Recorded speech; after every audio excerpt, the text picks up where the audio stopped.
This conference will now be recorded. अद्य शनिवासरः अथवा बुधवासरः अश्विन शुद्ध तृतीया दिनांक 8 अक्टोबर 2021 लोह भस्म शंखं चक्रं जलकान्दहतमृतघटं चारुदौर्भिश्चतुर्भिः सूक्ष्मस्वच्छातिरिद्याशुकपरिविलसन् मौलिमम्भोजनेत्रं कालाम्भोदोज्ज्वलाङ्गं कटितटविलसच्चारुपीताम्बराढ्यं वन्दे धन्वन्तरिं तं निखिलगदवनप्रौढदावाग्निलीनं प्रौढदावाग्निलीनं ब्रह्मणो हि समारब्धा मात्रेयाद्येषु पूजिताम् अस्मदाचार्यपर्यन्तां वन्दे गुरुपरम्पराम् आयुर्वेदरतं वन्दे माधवाख्यं महात्म्यम् आयुर्वेदामृतं सर्वं शिष्येभ्यो यः प्रदत्तवान् द्रष्टाज्ञानी दृष्टकर्मा कृतकर्मा तथैव च अध्यापको विश्वश्रेष्ठो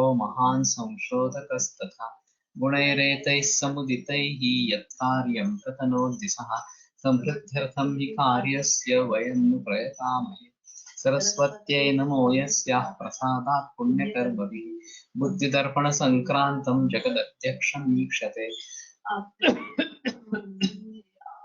वेदजगद्गुरुम् आयुर्वेदामृतं सर्वं गृहीत्वा हि सुरेश्वरात् अग्निवेशादिकेभ्यो यत् प्रयच्छति सप्तमः प्रथमं तन्त्रकर्तारम् अग्निवेशं नमाम्यहम्।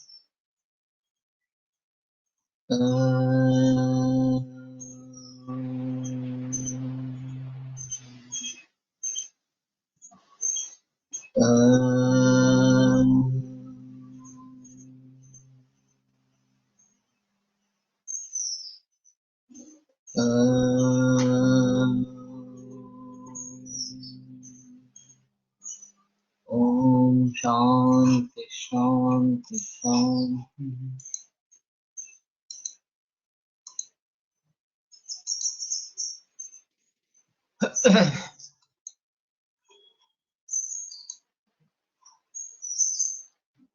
हिङ्गुलस्य फलान्पञ्च नारीस्तन्येन पेषयेत् तेन लोहस्य पत्राणि लेपयेत् फलपञ्चकम् उद्भागचपटे पश्चात् कषायैस्त्रैफलैः पुनः गम्भीरैरारुणानैर्वा विंशत्यंशेन हिङ्गुलं पिष्टारुद्ध्वा पचेत् लोहं तद्रवैः पाचयेत् पुनः चत्वारिंशत्पुटैरेवं कान्तं तीक्ष्णं च मुण्डकं क्रियते नात्र संदेहो दत्वा दत्वैव हिंगुल। तो 5 फल हिंगुल लेना है, नारी स्तन्य ने पेशे और स्त्री स्तन्य में उसका पेषण करना है। तेनेलह से पत्राणी लेपयत फलपंचकम। तो फलपंचक इस प्रकार के लोह पत्र भी लेवे और उसका लेपन करें। रुद्भाग जो फुटे पश्चात उधर फुट देना है। कषाय स्त्रैफले पुनः गंभीरैः आरुणालैर्वा विंशत्यंशेन हिंगुलं विंशत्यंशेन that might be. तो त्रिफला कषाय गंभीर आरुणाल ये और 21वां भाग 128 हिंगुल पिष्टवारुद्ध्वा पचेल लोहम। तो इस प्रकार से पेषण करते तद्रवैः पाचयेत् पुनः उसी द्रव्यों से फिर पाचन करें। चत्वारिंशत्पुटैरेवं कांतं तीक्ष्णं च मुण्डकम्। तो इस प्रकार से 24 बार करने से कांत तीक्ष्ण मुंडक ये लोह जो है वो सभी उसका मारण होता है। दत्वा दत्वैव हिंगुलम। तो 21तम इतना ही ये हिंगुल हर समय डालते रहना। तो ये अत पूर्वोदितं तीक्ष्णं वसुभल्लक वासयोः पुटितं पत्रतोयेन 30 द्वाराणि यत्नतः शोणितं जायते भस्म कृत सिंदूर विभ्रमम्। तो तीक्ष्ण जो है वसु भल्लक वासयो, वसु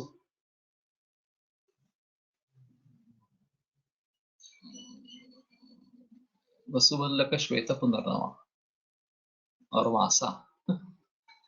ये पहली बार मैंने सुना वसु भल्लक श्वेत पुनर्नवा।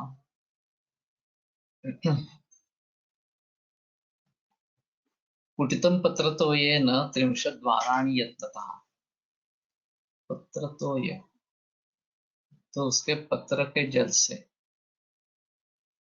वासायश सरसेन पिष्ट्वा त्रिंशत् पुटं दद्यात् तस्य सिन्दूरवत् रक्तवर्णं भस्म जायते।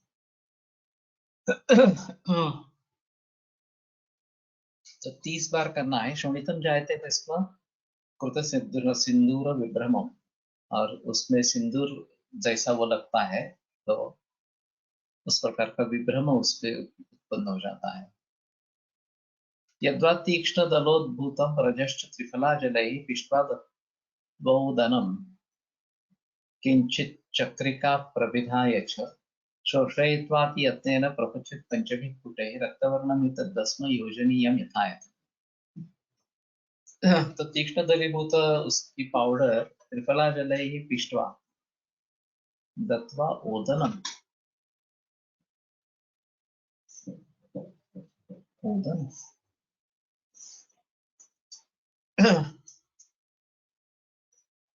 ओदनम पिष्टतंडुलम अन्नम वा किंचित् चतुर्थांशम् लोहचूर्णं चतुर्थांशेन पिष्टतंडुलेन अन्नेन वा सह त्रिफलाकाथेन पिष्ट्वा चक्रिकाकार्य ततः शोषयित्वा पंचभूति दया। तो पहली बार इसे अन्न को इसमें डाला गया है।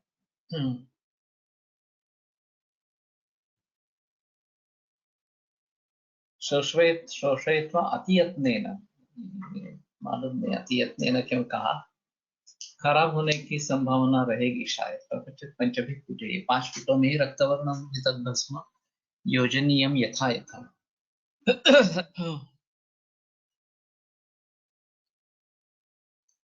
तो ये थोड़ा सिंपल है और 5 ही फुट में होता है। तो मंगेश ठमके तुम हो क्या, नहीं हो?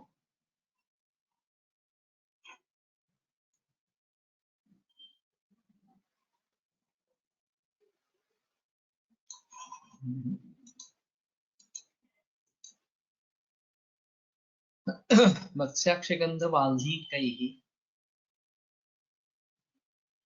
लकुचद्रवपेषितैः विलिप्य सकलं लोहं मत्स्याक्षी कल्कपेषितं वस्त्राभ्यां सुदृढं ध्मात्वा त्रिशूली निर्गमावधि अथोद्धृत्य क्षिपेत् काठे त्रिफला गोजलात्मके तस्मादुद्धृत्य संताड्य वृतमादाय लोहकम्। सुमत्साक्षी गंधवालिकैः लकुचद्रवपेषितैः विलिप्य, गंधवाली वाल्मीक,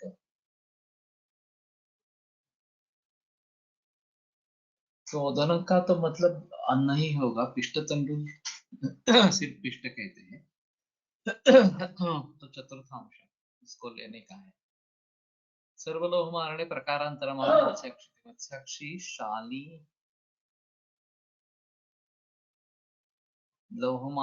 लोहमारकत्वात् शालींच,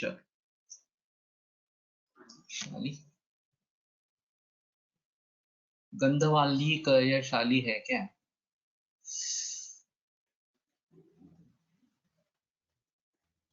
गंध गंधक वाल्लिक कुंकुम हिंगुर्वा,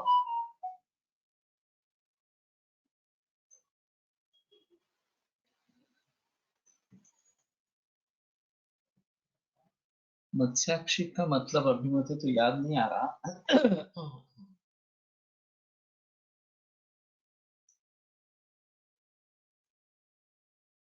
और गंधवाली का गंधम गंधकम वाल्लिकम कुंकुमम हिंगुर्वा,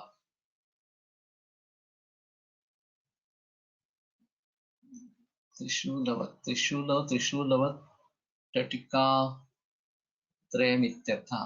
लकुचद्रवेण मत्स्याक्षिकादिकपट् पिष्ट्वा तेन कल्केन लोहम आलिप्य संशोष्य च पुनरपि केवलं मत्स्याक्षिकल्केन पिष्ट्वा वस्रावभयेन उभयता तीव्राग्निना सुदृढं दीर्घमेत् यावत् उभयपार्श्वं विदार्य चटिका निर्गत्य त्रिशूलवत् परिदृश्यमान् न भवेत्। साड़ी रक्तशाली तांदूल असते, लेकिन मत्स्याक्षी का क्या मतलब है? गंधवाली का ये शायद शाली का पर्याय है, लेकिन गंधवाली का गंधक का और कुमकुम या हिंगू इस प्रकार का भी अर्थ दिया गया है।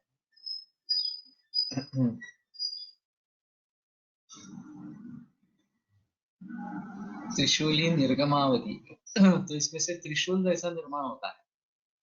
अतो धृत्य क्षिपेत वापे त्रिफला गोर्जनात्मक, तो फिर त्रिफला और गोमूत्र इसमें वो डालना है। तस्माद आवृत्य संताड्य मृतमादाय लोहकम, तो उसको तादन करना है उसमें से निकाल कर, और ये मृत हो गया हो। पुनश्च पूर्ववद महात्मा मारेद अखिलायसम खंडयित्वा ततो गंधगुण त्रिफलया सह पुटे त्रिमुष्यति वाराणि निरुद्धं भस्म जाय। गंधगुण त्रिफलया सह कॉम्बिनेशन, तो गंधक गुड़ और त्रिफला 30 बार कुट देना है, निरुद्धम जाए भस्म जाए, तो इससे निरुद्ध भस्म निर्माण हो जाता है।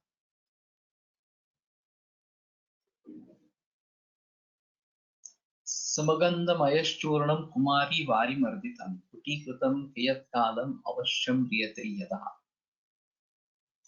तो समभाग गंधक डाल का चूर्ण जो है वो कुमारी स्वरस से मर्दित करके कुटीकृतम कियत कालम, समय कितना है नहीं बताया है।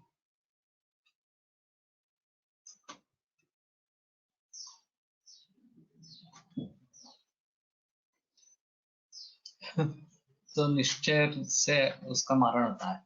जंबीर रस युक्ते दरदे तप्तमायसम बहुवारं निक्षिप्तं म्रियते नाथ संशय,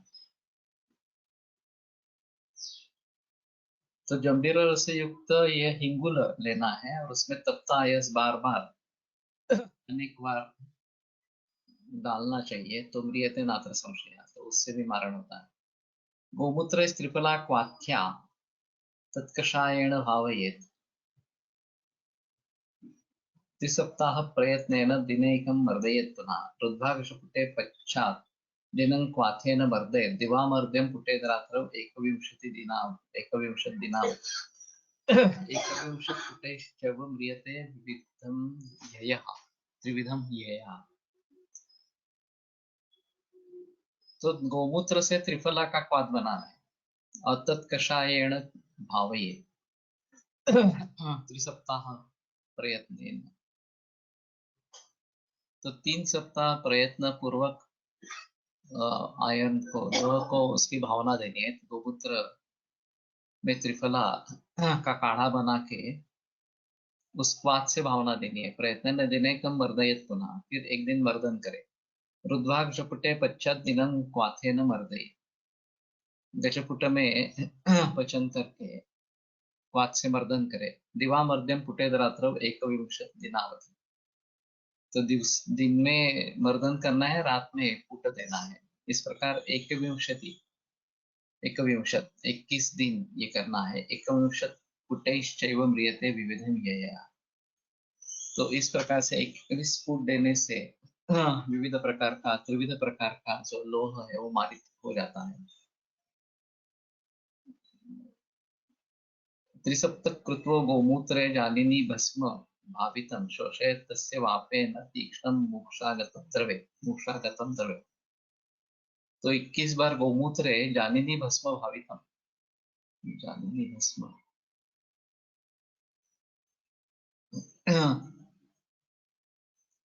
पौतपुष्पधीशालताक्षारः पीतपुष्प घोषलताक्षारः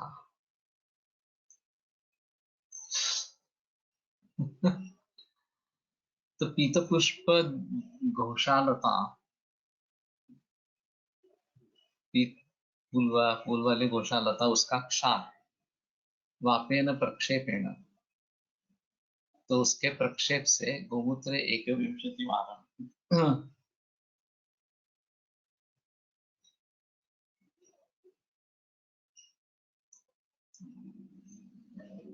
तीक्ष्ण मूषागतम द्रव्य, और तीक्ष्ण लोहा जो है मूषागत होने से उसमें से द्रव निकलता है। सुरदाली भस्म गालितम त्रिसप्त कृत्वोऽथ गोजले शुष्कम तापेन सलिलं सदृशं करोति मूषागतम तीक्ष्ण। सुरदाली देवदाली उसका क्षार गलितम त्रिसप्त कृत्वोऽथ गोजले शुष्कम, तो 21 बार गौमूत्र से गालित किया हुआ और फिर शुष्क हुआ, इस प्रकार का सुरदाली भस्म, सुरदाली देवदाली क्षार तापेन सलिल सदृशं करोति मूषागतम तीक्ष्णम। सिर्फ तापेन कहा गया है तो गर्म करने से उसका द्रव होता है।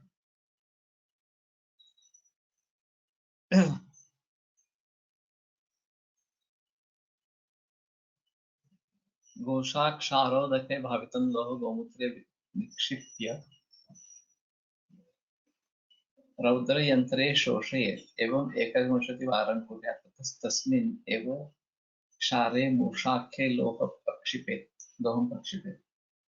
सुरदालिति देवदाली अंतिघोषक इति यावत् तस्या भस्म गलितं परिसृतं गोमूत्रे एकविंशतिवारं परिसृतं हस्तिघोषकक्षारं शुष्कं कृत्वा तत् क्षारमध्ये तीक्ष्णलोहं निक्षिप्य मूषायां निरुध्य च अग्निसंतापेन द्रवीकुर्यात्। अग्निसंताप कैसा है?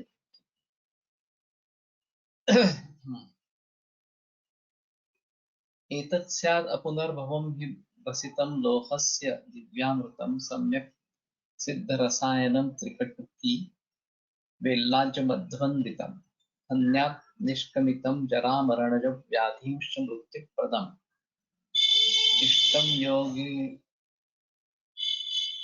दिष्टं योगिरिषेण कालयवनोद्भूतैः पुरा तत्पितुः।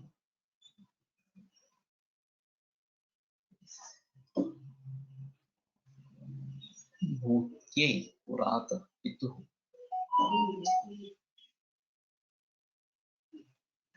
योगिरीशेन कालयवनोद्भूत्यै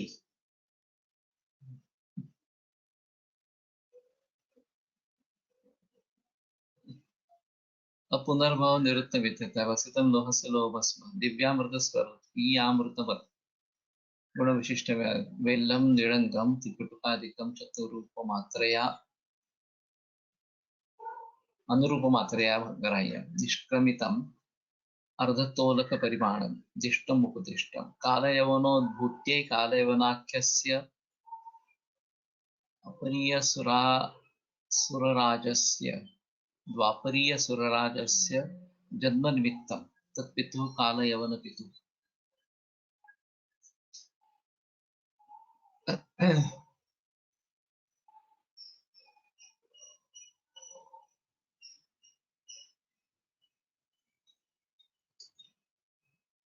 तो इससे कालयवन का जन्म हुआ। तो कालयवन पिता जो है उसने ये किया था, ऐसा कुछ है।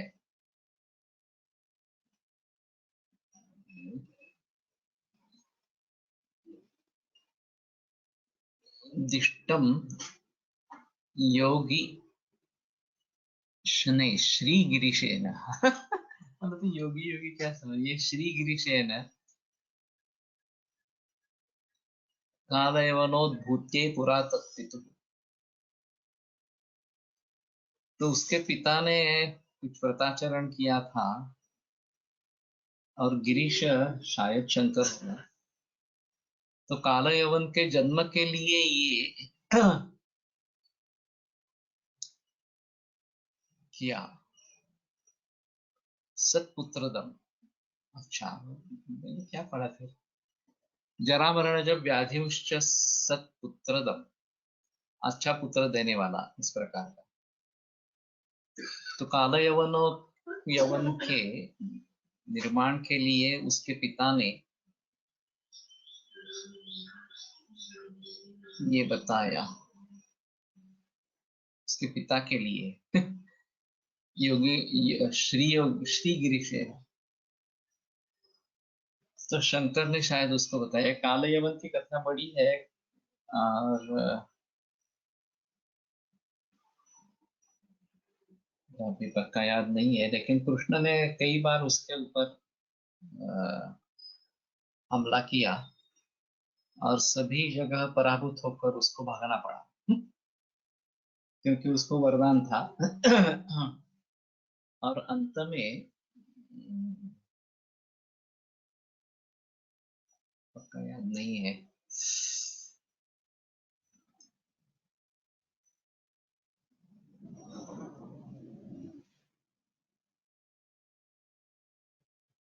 वो कोई राजा सोया था, राजा था कोई योगी इस प्रकार का, और उसको ऐसा वरदान था कि वो जितना चाहे उतना सो सके, लेकिन जब जाग जाए तो जिसको वो देखेगा वो नष्ट हो जाएगा, उसकी मृत्यु हो जाएगी, उसके तुरंत बाद उसको परमेश्वर का दर्शन होगा, इस प्रकार से।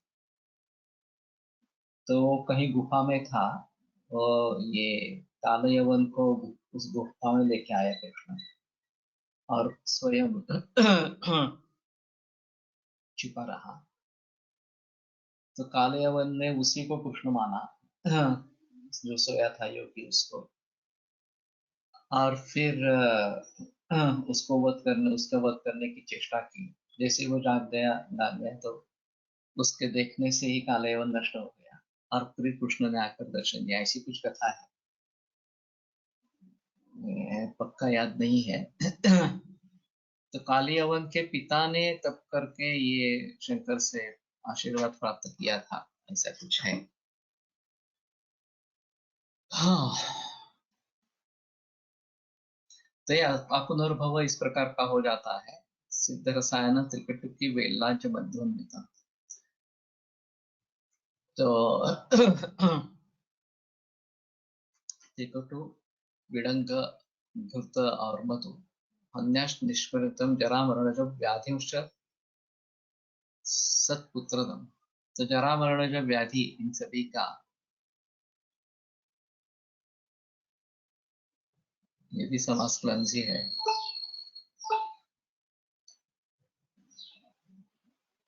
और सत्पुत्र अच्छा पुत्र देने वाला, इस प्रकार का है।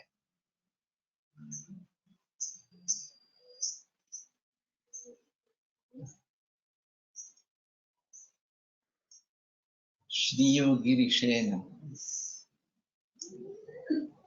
यत् पात्राद्युषिते तोये तैलबिन्दुर्न सर्पति तारेणावर्तते यत्तत् कान्तलोहं तनु कतम्। ऐसामुत्तमं सिञ्चेत् तप्तं तप्तं वरारसे न्वम् एवं शुद्धानि लोहानि पिष्टानि अम्लेन केनचित् मृतसूतस्य पादेन परिलिप्तानि कुटानले क्वचित् तुल्येन वा ताप्य गन्धाश्म हरतेजसा।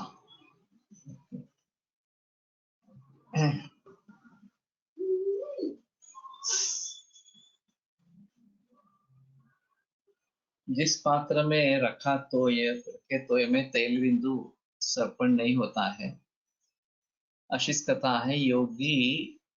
डोले उग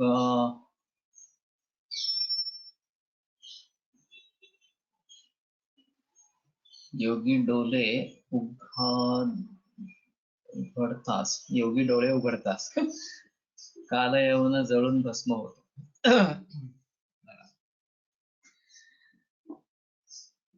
तो लेकिन 18 बार कृष्ण ने उससे पराजय स्वीकार किया, और इसलिए कृष्ण का रणछोड़ दास, ये भी एक विशेषण लगाया जाता है कि रण छोड़ के भागने वाला, इस प्रकार। और एक बार तो उसके साथ अर्जुन भी था, तो अर्जुन बोला कि नहीं नहीं हम युद्ध करेंगे, तो कृष्ण ने कहा नहीं नहीं युद्ध नहीं करेंगे, हमें तो भागना ही है। और इस प्रकार से वह 18 बार वो भाग गया उससे।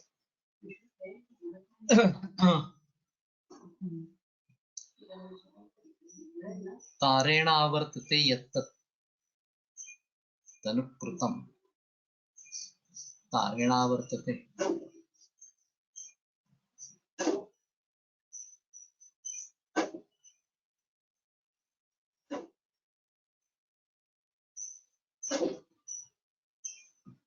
तच्चलोहम तारेण रूपेण स आवर्तते आवर्तितं विश्रुतं स तिष्ठति।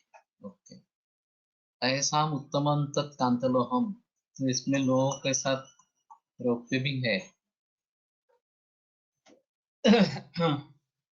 अभी सिल्वर प्लेटिंग किया जाता है, गोल्ड प्लेटिंग भी किया जाता है, और वो बहुत कम सोने से या स्वर्ण रजत से बनता है। ये तो केमिकल प्रोसेस है पूरी। जो कोटिंग होता है वो पूरा सिल्वर या गोल्ड का इसी प्रकार का होता है, तो तांबे पर करते हैं एक्चुअली। तो हमने भी एक बार करवाया था पानी में रखने के लिए तांबे पर सोने का कोटिंग।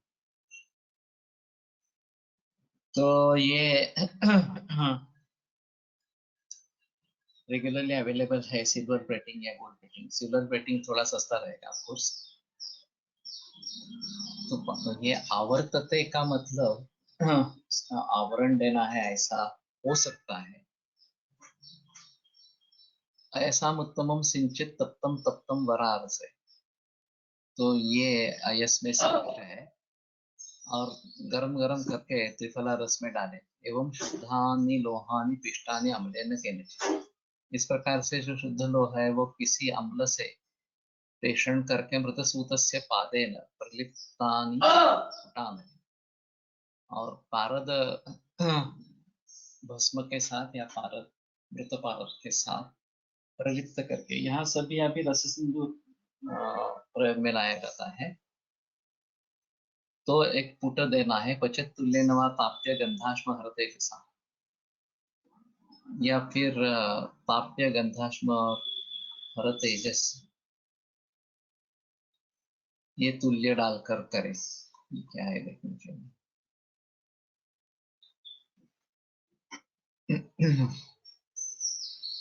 गंधक पारदेन मिलित स्वर्णमाक्षिक गंधक पारद, तो हर तेजस ये पारद है। और गंध ताप्य ठीक है। ये टंकणेन केनचित् अम्लरसेन च संलिप्य शशरक्ते सप्तदिने निधाय अनन्तरं प्रक्षाल्य गृह्णीयात् इत्यर्थः।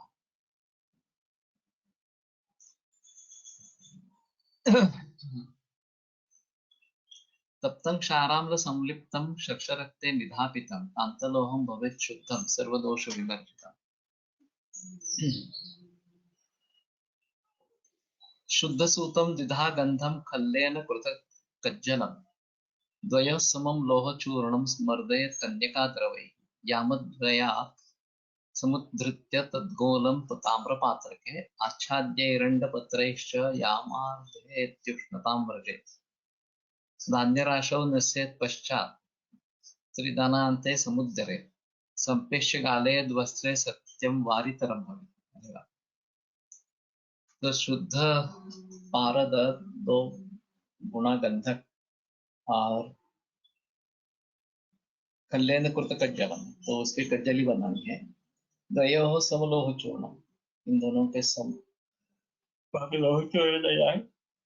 और फिर कुमारी स्वरस की भावना देनी है। यामद्वय समुद्र, यामद्वय के बाद उसको निकाल कर तद्दोलन ताम्र पात्र के, ताम्र पात्र में रखना है। अष्टाध्य एरंड पत्र, और एरंड पत्र से तुम करते हैं यामार्धय तीक्ष्णता वर्षे अर्धयाम, उसको अग्नि देना है। धान्य राशो न्यसेत पश्चात दिनांते त्रिदिनांते समुद्र, धान्य राशि में रखकर 3 दिन के बाद निकालना है।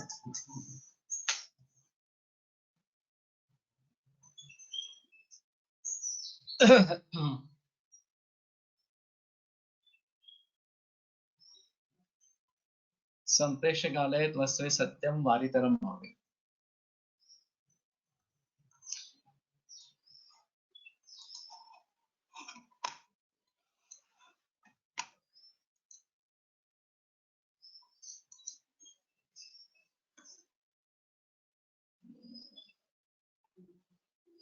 तो निश्चित रूप से वारितर इस प्रकार का हो जाता है। कांतम तीक्ष्णं च मुंडं च निरुद्धं जायते मृतम।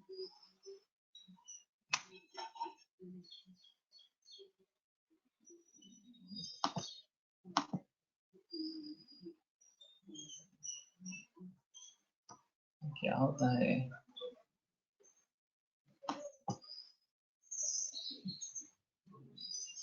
सत्यम वारितरम भवेत् कांतम तीक्ष्णं च मुंडं च निरुद्धं जायते मृतम। स्वर्णादीन मारे दैवम चूर्णं कृत्वा च लोहवत्। तो स्वर्ण वगैरह का भी इस प्रकार से मारण करना चाहिए। चूर्णं कृत्वा च लोहवत्। सिद्धयोगो ययं ख्याता ख्याता सिद्धानां सुमुखागता। तो सिद्ध लोगों के उत्तम मुख से ये आगता ये आया हुआ सिद्ध योग है। अनुभूतम मया सत्यम सर्वरोग जराप त्रिफला मधु संयुक्तम सर्वरोगेषु यशे।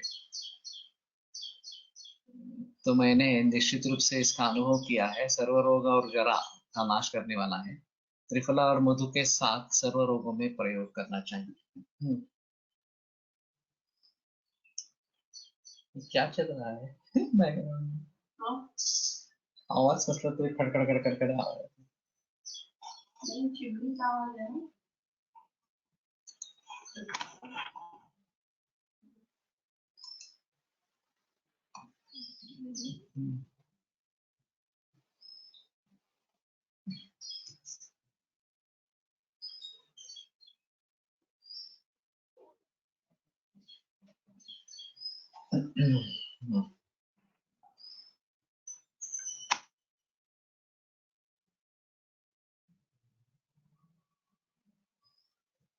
लोहम जंतु विकार पांडु पवन तीक्ष्णत्व पित्तामय स्थौल्यार्शो ग्रहणी ज्वरार्ति कपचित शोक प्रमेह प्रणु गुल्म पीह विषापहम बलकरम कुष्ठाग्नि मांद्य प्रणु सौख्यालंब्य रसायनम स्मृतिहरम मृतिहरम कांतादिकम किट्टवत।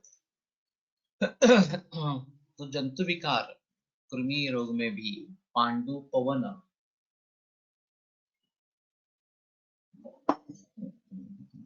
पांडुरोग पवन वातरोग क्षीणत्व पवन क्षीणत्व।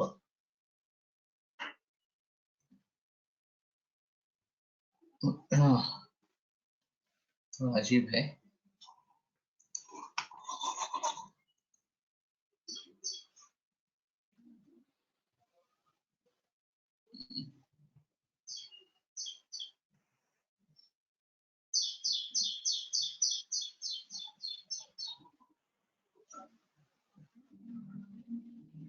मया वाग्भटेन इत्यर्थः प्रयोगविधमः त्रिफला इति।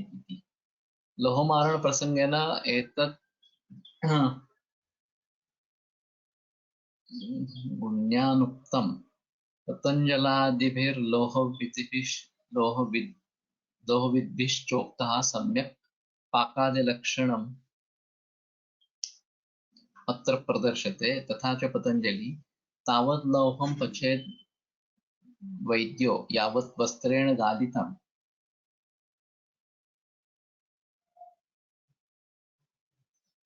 समुद्रम जायते व्यक्तम निस्सरति स्यन्दिभिः।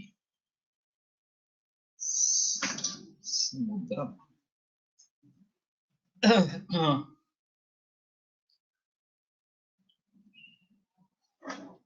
अंगुलिभ्यां दृढं घृष्टं यदा चूर्णत्वम् आगतं तदा सिद्धं विजानीयात् लोहं लोहविदां वरः। अंजनाभं धनुः स्निग्धं श्लक्ष्ण मूलम अलेपनम अक्लिन्नम अंबसि क्षिप्तम सम्यक् पक्वस्य लक्षणम्।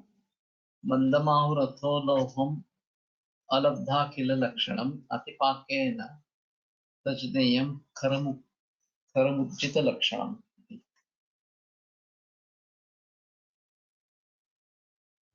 हाँ, तो अंगुली में कहते हैं तो एक रेखा पूर्णत्व एक परीक्षा होती है। चूर्णत्वम् आगतम तदा सिद्धम विजानीयात् लोहम लोहविदाम्बरा अंजनानं घनं स्निग्धम लक्षण मूलम अलेपनम। तो चिपकता नहीं है। अक्लिन्नम अंबसी क्षिप्तम, पानी में डालने से क्लीन नहीं होता है। सम्यक पक्व से लक्षण। मंदमाहुरयो लोहम अलब्धाखिल लक्षणम अतिपाकेन तज्ज्ञेयं खरमुचित लक्षणम। इसमें खरपाक भी हो सकता है। सभी लक्षण उसमें नहीं हो ये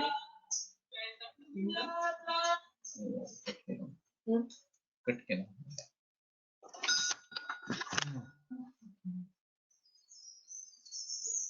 अमोघ तंत्रे चोक्तम पाकान् तो त्रिविधा प्रोक्ता मृदुमध्य तीक्ष्णका मध्यम तीक्ष्णका त्रैविध्यात् सर्वधातूनां पित्तानिल कफात्मनां दर्वीमाश्लिष्यते यत्तत् स्वैरं स्खलति वा न वा मृदुपाकं विजानीयात् पित्ते तद्वीक्ष्य योजयेत् सीतापुञ्जोपमं यत्तु मूषिकोत्करसन्निभम्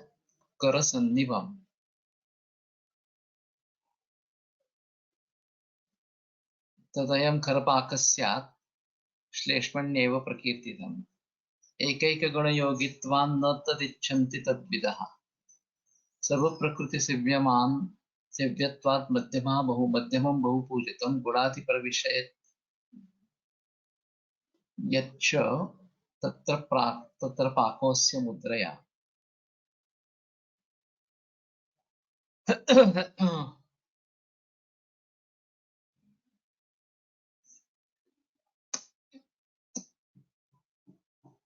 तो ये मृदु मध्य और तीक्ष्ण पाक के बारे में यहाँ पे बहस हुई है, तो एक बार उसको देखना चाहिए कि खरपाक भी नहीं होना चाहिए। खरपाक हो तो सिर्फ कफ रोग में प्रयोग कर सकते हैं। तीक्ष्ण जो है वो पित्त में और मध्यम जो है वो वात के लिए और सभी के लिए मध्यम, ये भी एक बात होती है।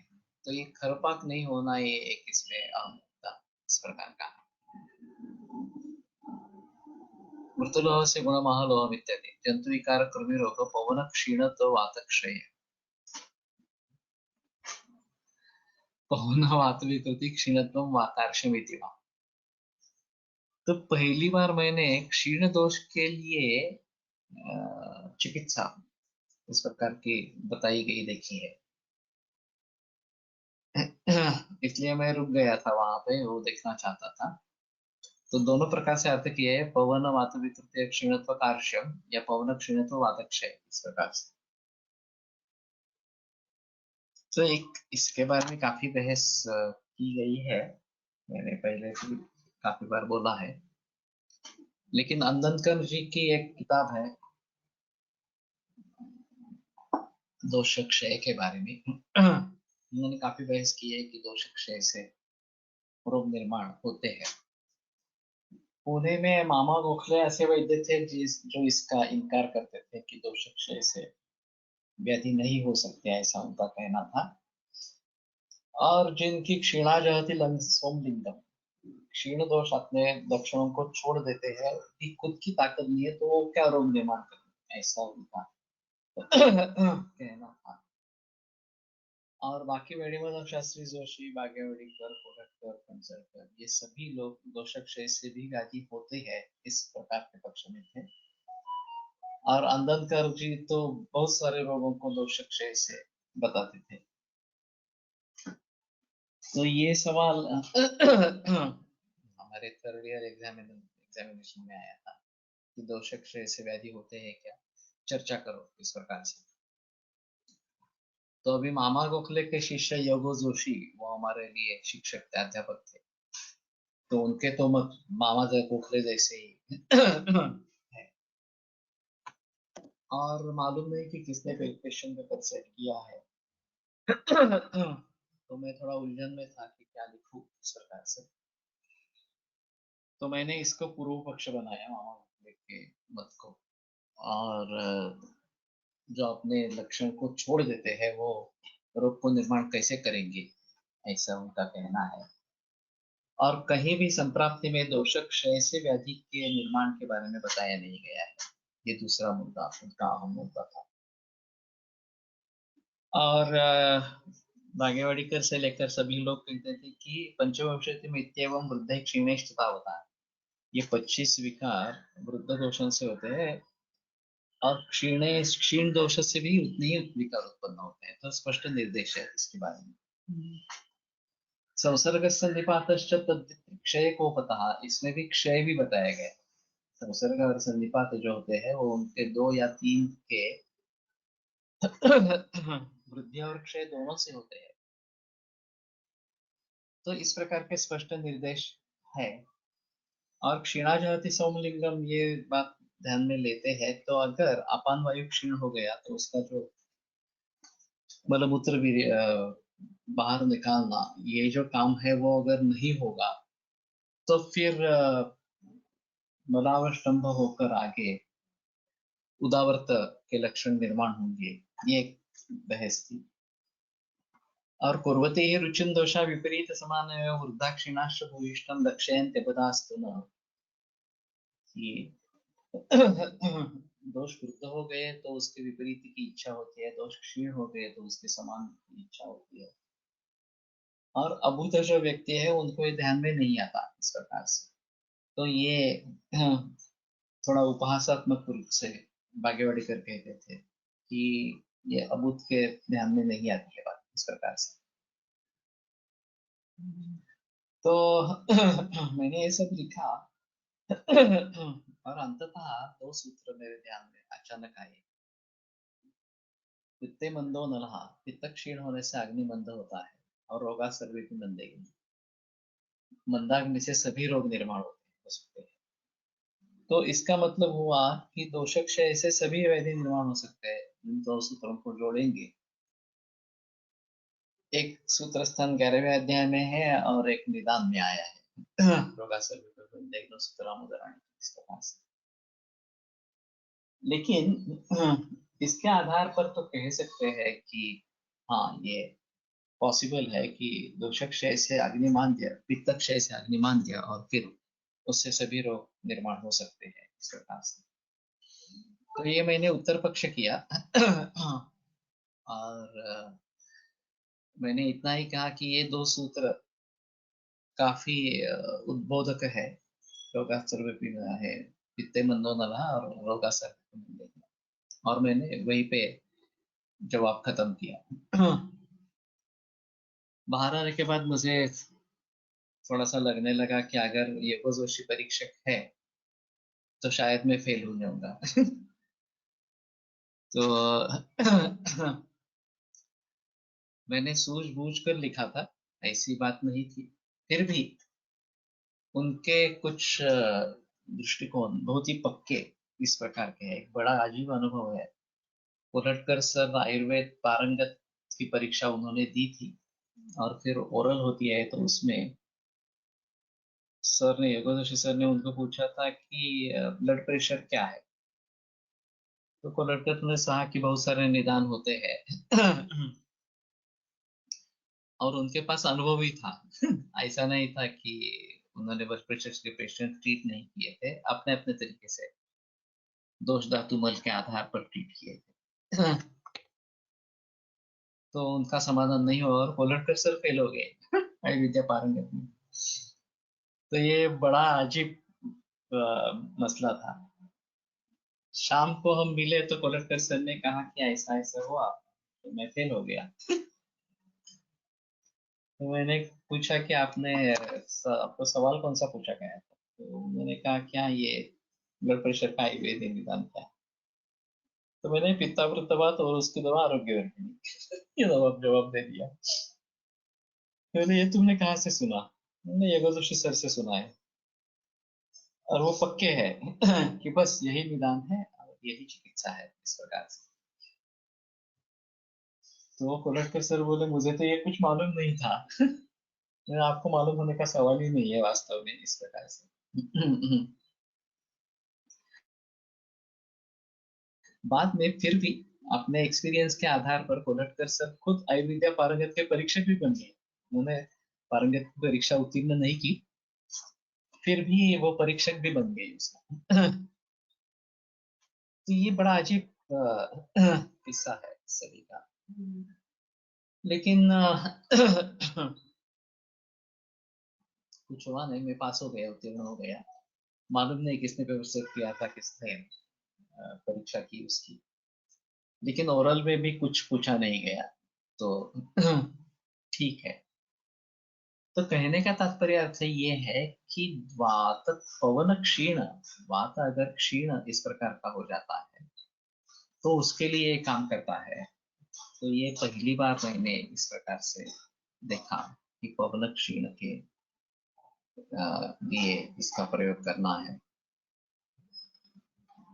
क्षीणत्व, पवन क्षीणत्व पित्तामय, पित्त के विकार, स्थौल्य, अर्श, ग्रहणी, ज्वर, अर्ति, कफजित, शोफ, प्रमेह, मेह, प्रमेह, और शोफ और प्रमेह, पांडु और शोफ को एक दूसरे की दवाइयां चलती है, ये सूत्र अंत में आता है। पांडुरोगेश कुशलो शोपोक्तंच क्रियाक्रम इस प्रकार के है। और अभी किडनी फेलियर जो अहम है उसमें पांडु और शोथ, इन दोनों की ट्रीटमेंट आवश्यक इस प्रकार के हो जाते हैं। लक्षण के रूप में शोथ है, और रोग के स्वरूप पे देखा जाए तो पांडु पर ज्यादा जिक्र करना चाहिए। वातक्षय की चिकित्सा में कौन से कल्प यूज कर सकते हैं? एक्चुअली बात बढ़ाने वाले सभी द्रव्य दे सकते हैं। चणक वगैरह जो है वो वातक्षय में दे सकते हैं, या कलाय वगैरह जो है, या फिर अपतर्पण करने वाले जो भी कल्प है, जैसे कि आरोग्यवर्धिनी है, वो भी दे सकते हैं, क्योंकि ये अपतर्पण करके वात को बढ़ावा देती है, तो ये वातक्षय क्षय में उपयुक्त होती है। तो अंदनकर की किताब देखिए, वो बेटर ऑप्शन है। उन्होंने काफी बहस इस सभी के बारे में की है, और वो जो पूरे झगड़ते रहे लोगों से, फिर भी लोगों की मान्यता ज्यादा नहीं मिली इस प्रकार। गुल्मप्लीह विषापहम बलकरम कोष्ठाग्निमांद्य प्रण, गुल्मप्लीह और विष इनको दूर करने वाला, बलक देने वाला, कुष्ठ अग्निमांद्य को दूर करने वाला, स्थौल्यालंबी, नहीं सॉरी सॉरी सौख्यालंबी, तो सुख का आधार इस प्रकार का, रसायनम मृत्युहरम, तो मृत्यु को भी जीतने वाला, कांतादिकं किट्टवत, तो ये कांतादिक किट्टव के जैसे जैसे पूर्ण देने वाला है। मृतानि लोहानि रसी भवन्ति निघ्नन्ति युक्तानि महामयाश्च, अभ्यास योगात् दृढ़देह सिद्धिं कुर्वन्ति जन्म जरा विनाशनम विनाशम। तो मृत लोह जो है वो रसी भवन्ति, उनका रस में परिवर्तन हो जाता है भारत में। निघ्नन्ति युक्तानि महामया, महामयाश्च, और योग्य तरीके से प्रयोग करने से बहुत बड़े बड़े बीमारियों को नष्ट कर देते हैं। अभ्यास योगा दृढ़देह सिद्धि, अभ्यास योग से दृढ़देह सिद्धि, और रूप जन्म जरा विनाशम, तो जन्म भी नहीं होता, मुक्ति प्राप्त हो जाती है। एक थोड़ा सा अजब इस प्रकार का है, लेकिन ध्यान में रखने की जरूरत इस प्रकार की। पक्वजम्बू निभक्षायम कांतलोहम तदुत्तम, तो कांतलोह जो पक्वजम्बू निभ है, पके जाम्बुल के भी फल जैसा, वो उत्तम है। सुरदाली भवम भस्म नरमूत्रेण गादितं त्रिसप्तवारं तक्षारं वापात कांत हतिर भवेत्, तो सुरदाली देवदाली का क्षार नरमूत्रेण गादितं, पहले गोमूत्र से था, अब नरमूत्र से गादितं। यहाँ पे लोह वात क्षय के लिए कैसे बताया गया है? बताया गया है तो सही है। तो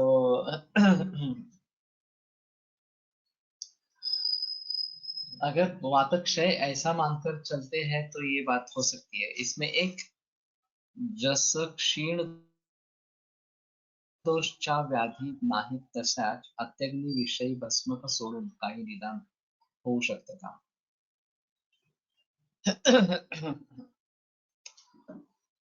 भस्म का कहीं है अत्यग्नि के बारे में। और धातु नपि पचेत, ये जो उसके बारे में बताया गया है।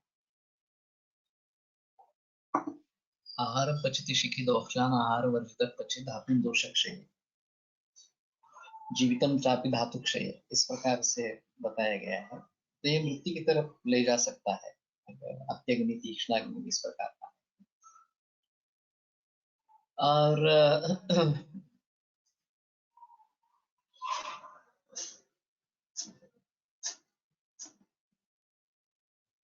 धातु क्षय के लिए किस प्रकार से काम करेगा ये थोड़ा वातक क्षय के लिए ये थोड़ा देखना पड़ेगा इस प्रकार से। और ऐसा सोच समझकर दोष क्षय की चिकित्सा हम कर रहे हैं, ऐसा बहुत ही कम जगह मिलता है। कलेक्टर सर का कहना था अगर अनशन करते हैं, कुछ भी नहीं खाते हैं, तो शुरू में वात प्रकोप होता है, लेकिन बाद में अन्न से ही वात दोष की भी पुष्टि होती है, तो वो पुष्टि नहीं होने से कारण वात का क्षय होने लगता है। लिंगं क्षीणे निलिंगस्य साधोत्वम भाषिते ही, जो साध और अल्पभाषित ईहित अल्पभाषित और चेष्टित इस प्रकार की स्थिति होती है, तो ये वातक क्षय के कारण होता है। तो सबसे आम उदाहरण दोष के क्षय का, भाई उसमें सभी का क्षय होता है। वात का भी होता है, पित्त का भी होता है, कफ का भी होता है। आगे आगे जैसे बढ़ते जाएंगे तैसे वैसे ताकत बहुत कम हो जाती है। तो इसमें वातक क्षय के लक्षण अच्छी तरीके से दिखते हैं। तो ये एक अहम उदाहरण है।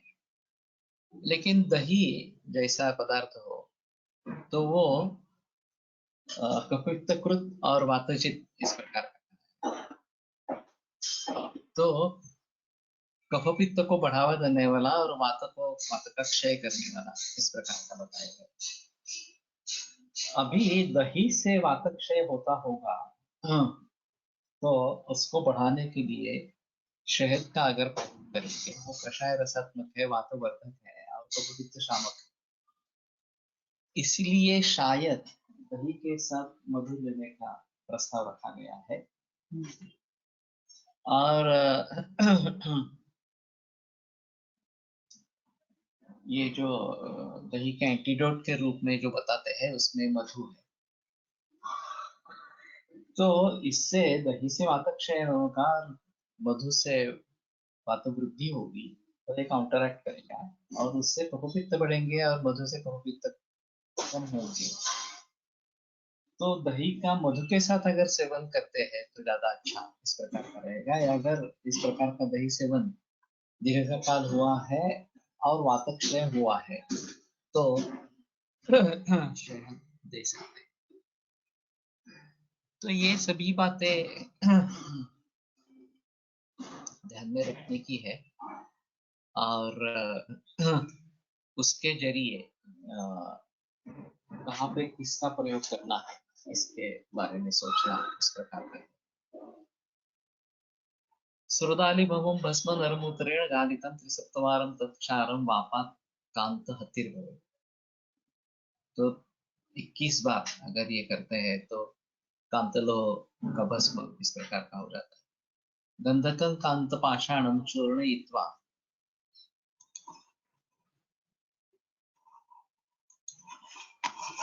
अब मध्येच माऊस अजिबातच काम करत नाही, कळतच नाही त्याचं.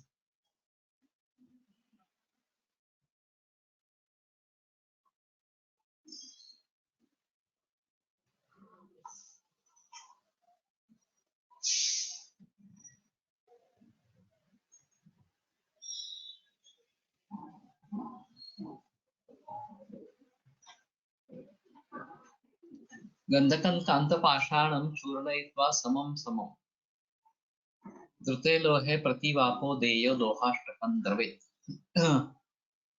कांतपाषाण तो कांत लोह होगा शायद। कांत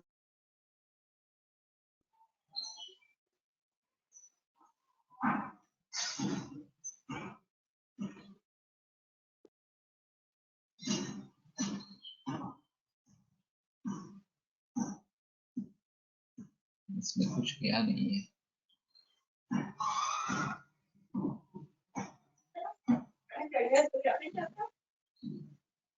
स्पीकर प्रेस करेंगे यार।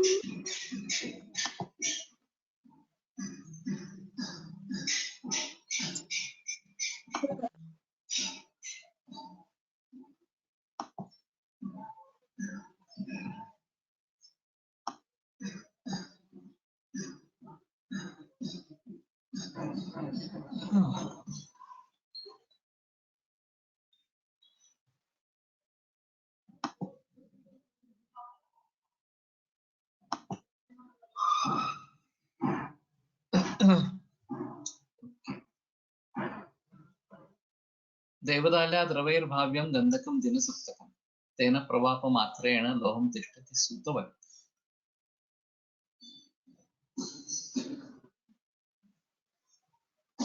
ये कैसे जो लोहाष्टकं अच्छे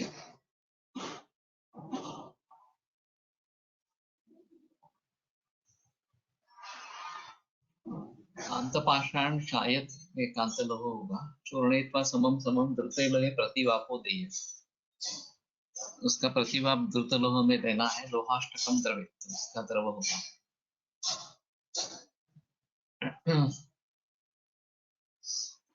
देवदाल्या द्रवैर्भाव्यम गंधकम दिन सप्तकम, देवदाली द्रव से गंधक को 7 दिन भावना देनी है।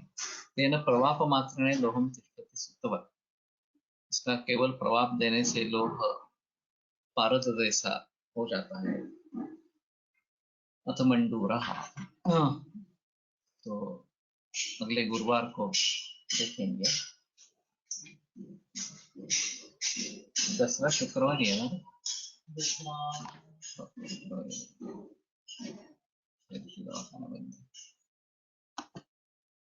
आयुर्वेद प्रकांडो निगदित इह हि शल्यतंत्र प्रधानः, शिष्येभ्यः शाश्वतोऽयं निखिलजन कृपा व्याप्त चित्तेन येन। आयुर्वेदस्य वाञ्छन् पुनरपि भुवने काञ्च सुष्ठु प्रतिष्ठा, श्रेष्ठं धन्वन्तरिणं प्रणमति च सदा वैद्यवर्गो हि नूनम्, वैद्यवर्गो हि नूनम्।